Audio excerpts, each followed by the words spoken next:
It began with disbelief. In late 1941, over the grey expanse of occupied Europe, German radar operators reported something strange.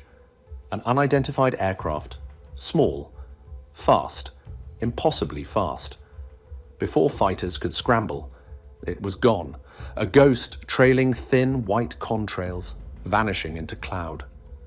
Pilots dismissed it as radar error. Commanders ignored it. After all, no British aircraft could be that fast. Could it? But within months, Luftwaffe airfields were finding bomb craters precisely where their bombers once rested. Recon photographs showed the evidence. Raids conducted at impossible speeds. No escort, no losses. The Royal Air Force called it the Mosquito. And soon, the Germans had another name for it. Der Holzblitz, the wooden lightning. This is the story of the Mosquito bomber, the wooden ghost that roared through German skies and left their best pilots stunned. Against all logic, the Mosquito shouldn't have existed.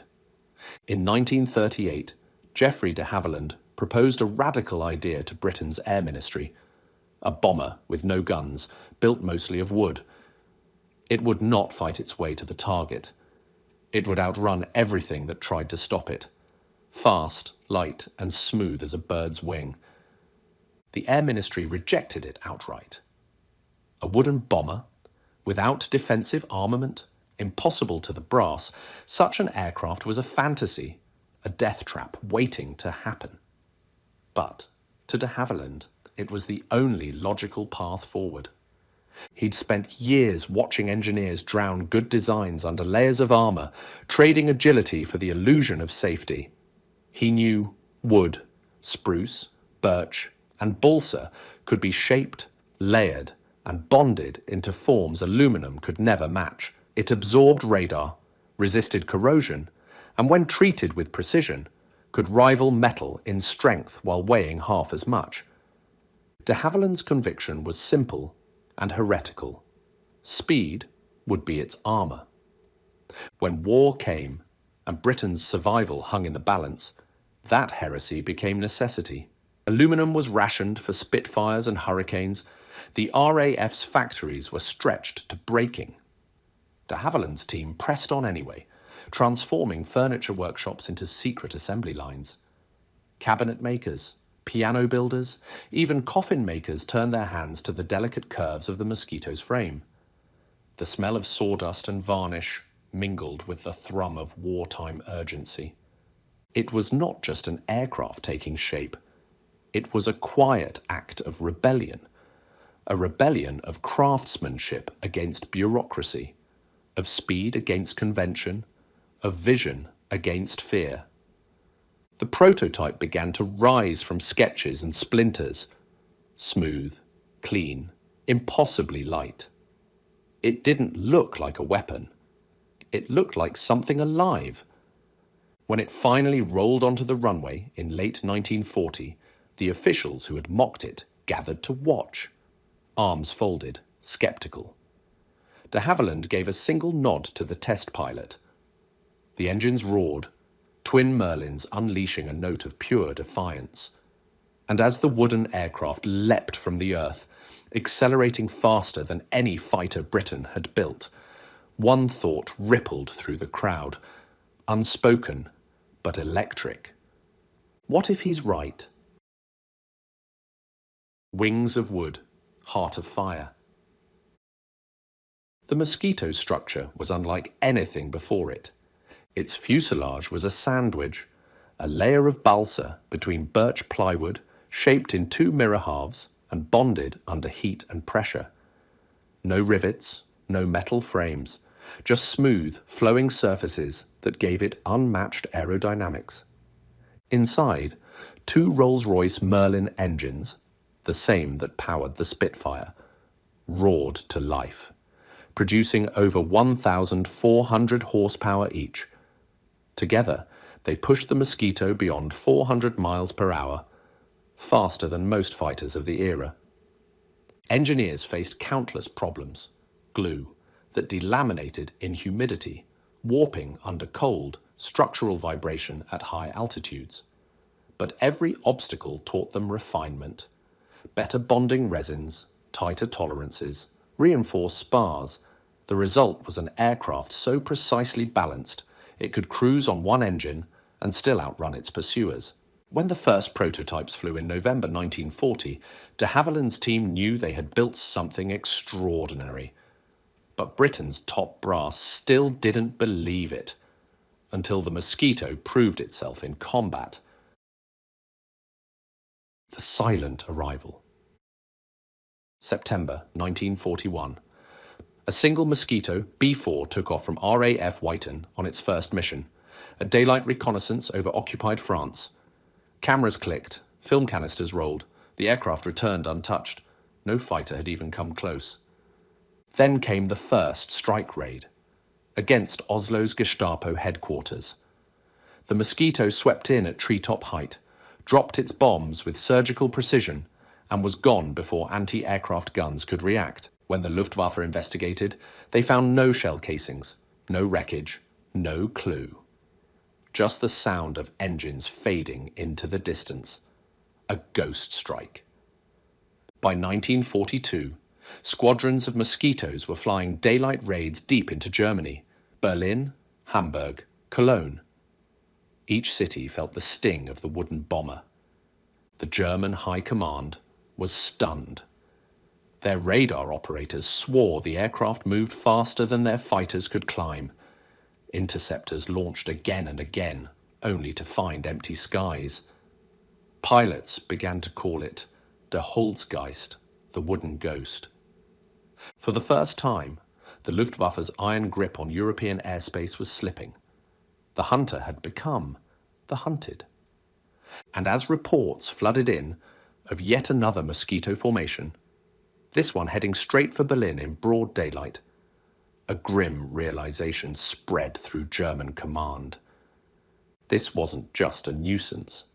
It was a message. The British were coming, and this time, nothing in the Reich skies could stop them. Shockwaves over Berlin. On January 30th, 1943, a date chosen for maximum humiliation, 3 Mosquitoes streaked toward Berlin.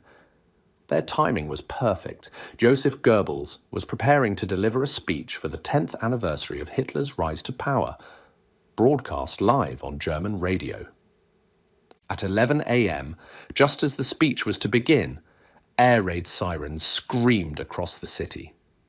The Mosquitoes arrived, 3 flashes of silver cutting through cloud, dropping bombs directly on the broadcasting station. Goebbels was forced to flee mid-broadcast. 80 minutes later, a second wave hit again, this time targeting the Luftwaffe command building. Berliners could scarcely believe it. The invincible Reich, humiliated by a handful of wooden bombers. British newspapers crowed, "Raiders over Berlin, no losses." For the first time, the myth of German air superiority cracked. The Mosquito wasn't just a weapon, it was a statement. But the raid did more than embarrass. It exposed a terrifying truth. The Luftwaffe's defenses could no longer protect the heart of the Reich. German radar stations had seen the intruders coming, yet their fighters couldn't climb fast enough, couldn't catch them, couldn't even see them long enough to engage. The Mosquito had pierced the illusion of control. And now the Reich's commanders demanded an answer. How could a wooden aircraft outfly Germany's best machines? How could something so light, so simple, strike so deep into Berlin and escape untouched? As engineers scrambled for explanations and pilots demanded faster interceptors, one quiet realization spread through the Luftwaffe ranks, whispered in mess halls and radar bunkers alike. If the British had built a bomber this fast, what else were they capable of? The fighter's nightmare. Luftwaffe pilots soon learned to dread a single word: mosquito. Intercept attempts turned into exercises in humiliation. Messerschmitt Bf 109s and Focke-Wulf 190s strained their engines in vain, climbing desperately through cloud, only to see the intruder vanish beyond reach. Even the new jet-powered Me-262, the pride of German innovation, could rarely match its agility at low altitude. German ace Major Heinz Wolfgang Schnaufer later admitted, "You could see them, but you could never reach them." On radar screens, they appeared as fleeting ghosts, bright blips that flashed into existence, then vanished before an order could even be relayed. Operators called them Luftwaffe spooks.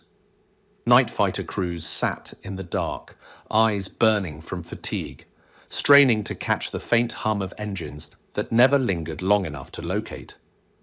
Because, by 1943, the Mosquito had evolved. A new breed had taken to the skies, the Mosquito NF, the night fighter, painted matte black, fitted with onboard radar, and armed with 420mm cannons and 4.303 machine guns. It was no longer just a fast bomber. It was a silent predator. German bombers, once the hunters of the night, now found themselves stalked in turn, ambushed without warning, engines shredded before they even knew they'd been found.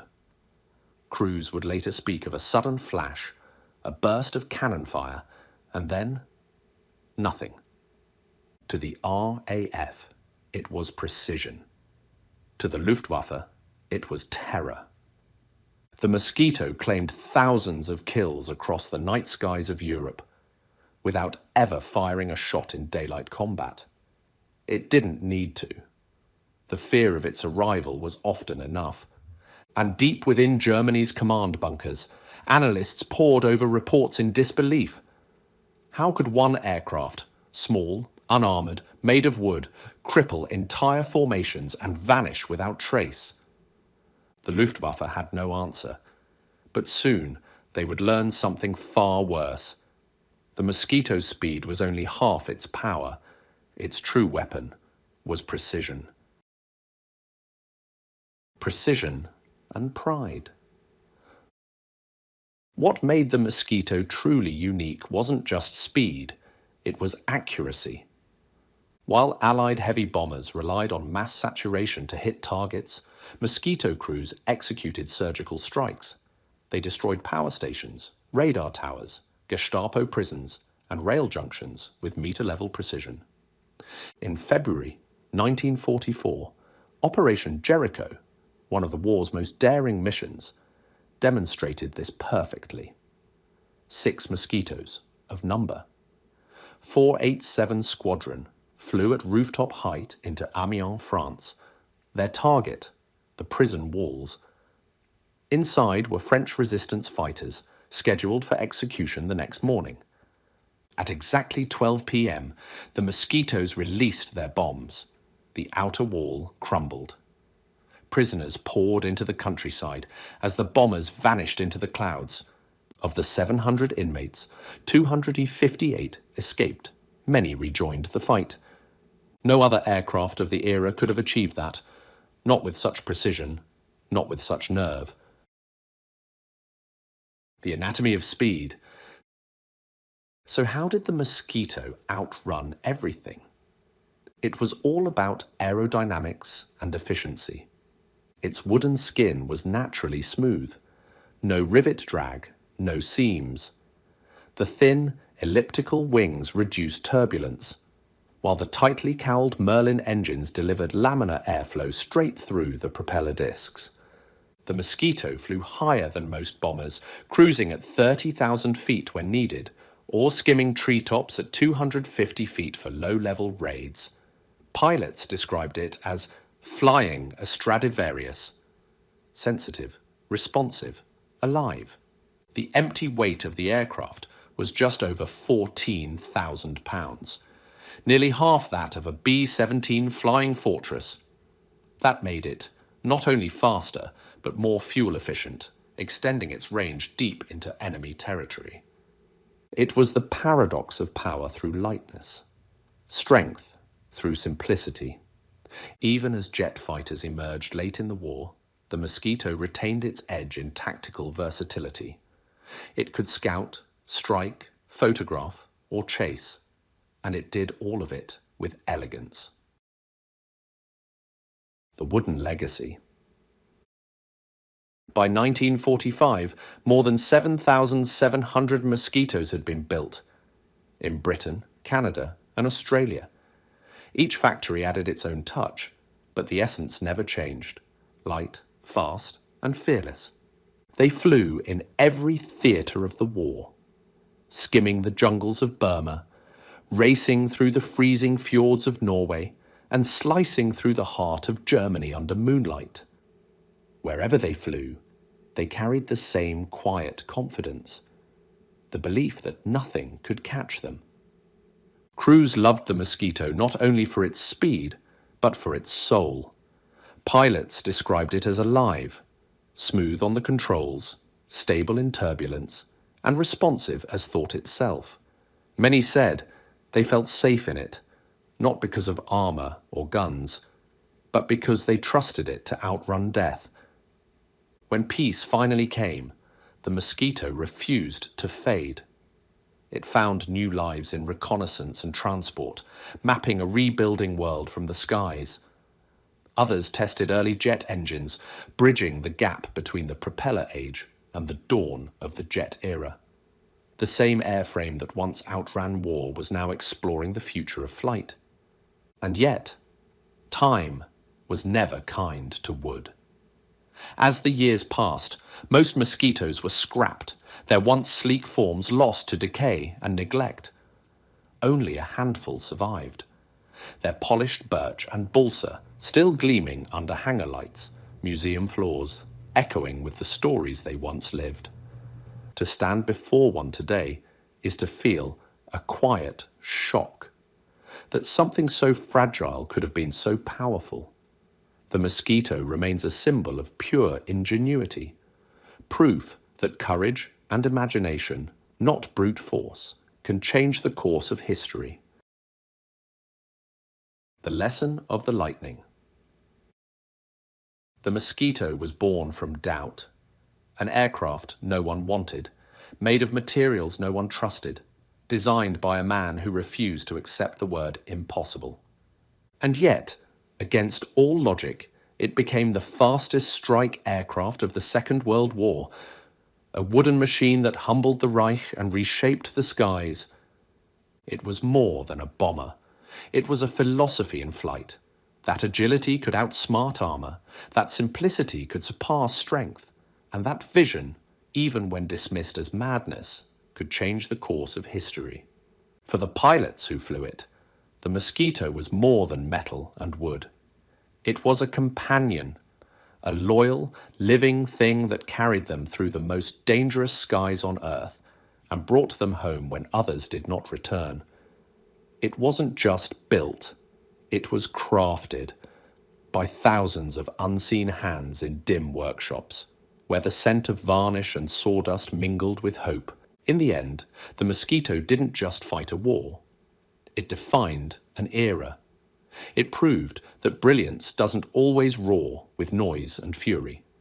Sometimes it whispers through the clouds, unseen, untouchable, unstoppable. Its legacy endures not in numbers but in inspiration, a reminder that innovation is an act of courage, and that in the darkest of times, imagination itself can become a weapon.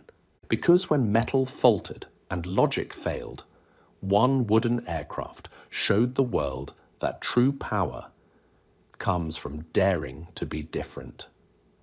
If you enjoyed this journey into the legend of the Mosquito, subscribe for more stories of the machines that defined history and the people who dared to build them. Because sometimes the fastest path to victory begins with believing the impossible.